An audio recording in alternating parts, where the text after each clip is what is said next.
آئیں ذرا میں حضرت باب الحوائج مولا عباس کے متعلق پیش کروں. آج نہیں دوں گا.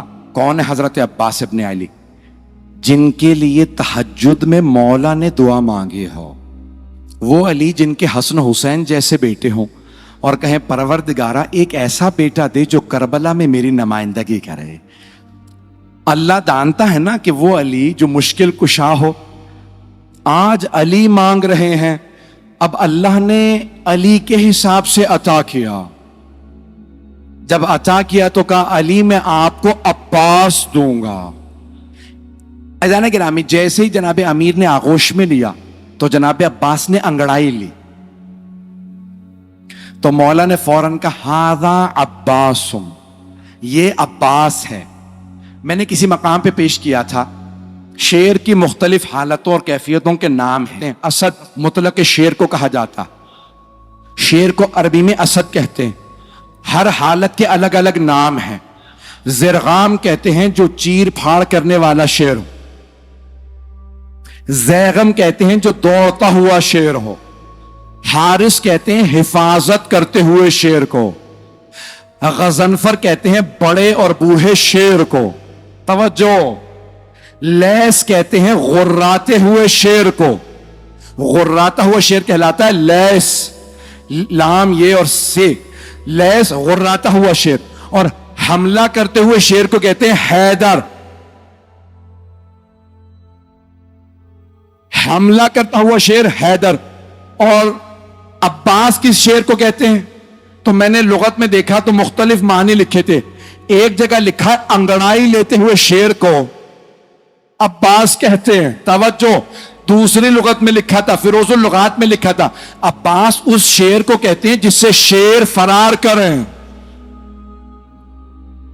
اللہ کے شیر نے کہا یہ عباس ہے. بھائی عباس کوئی عام شیر نہیں، شیر خدا کا شیر ہے. رہیے گا، جناب عباس بہت شجاع، بہت دلیر.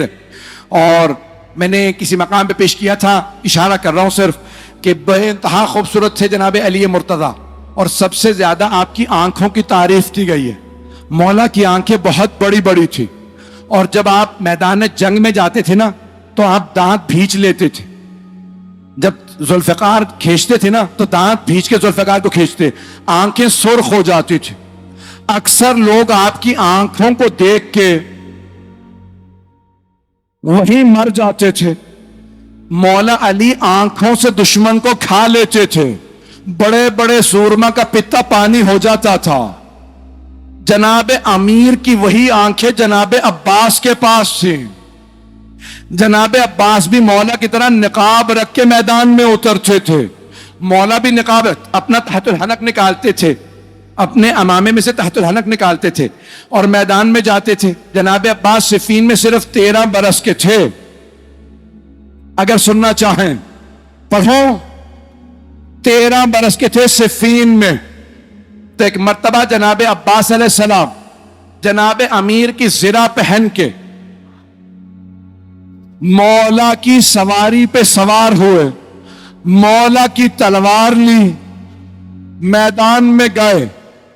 جناب عباس کی زلفیں طولانی تھی، رنگ بہت گورا تھا. تو ایک مرتبہ آپ نے تلوار کھینچی، لڑنا شروع کیا.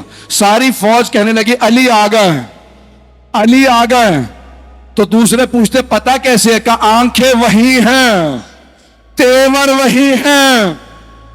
چلیے گا. تو ایک مرتبہ جناب امیر سے کسی نے آگے کہا مولا آپ یہاں ہیں؟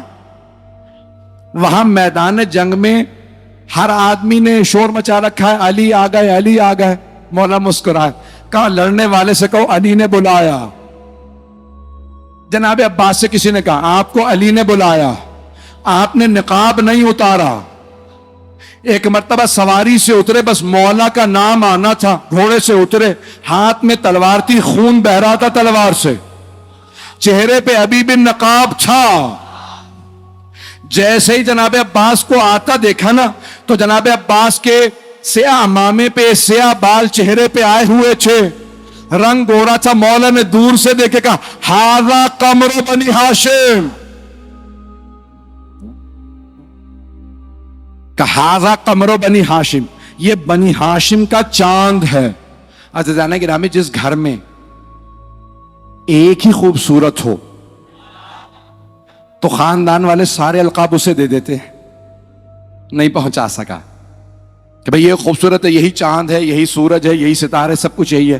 اور اگر کسی خاندان میں سبھی خوبصورت ہو، اب پہنچ رہی ہے بات، سبھی خوبصورت ہو، کوئی حمزہ ہو، کوئی جعفر طیار ہو، رسول خدا علی مرتضی، امام حسن و حسین کے تو نام ہی حسن سے نکلے ہیں، بہت خوبصورت تھے. جہاں سبھی خوبصورت، وہاں جناب امیر فرما رہے ھذا قمر بنی ہاشم. اب سوچیں کتنے خوبصورت ہوں گے. صرف آنکھیں نہیں، ناک جناب عباس کا، آپ کی پیشانی، لب، آپ کے بازو، آپ کا قد، ہر چیز دیکھنے سے تعلق رکھتی تھی. جو ایک دفعہ دیکھتا تھا وہ واپس آ کے پوچھتا تھا کون ہے. جب جناب عباس مدینے کے بازار میں جاتے تھے، بازار رک جاتا تھا. جناب زینب کو کسی نے کہا جب آپ کا بھائی جاتا ہے بازار رک جاتا. جناب زینب نے بولا کہ بھیا آج کے بعد سے چہرے پر نقاب رکھنا. کہ بی بی جیسا آپ کا حکم. کہ بھیا کہیں نظر نہ لگ جائے. سارے مدینے والے ایک ہی بات کرتے ہیں، عباس عباس ہے.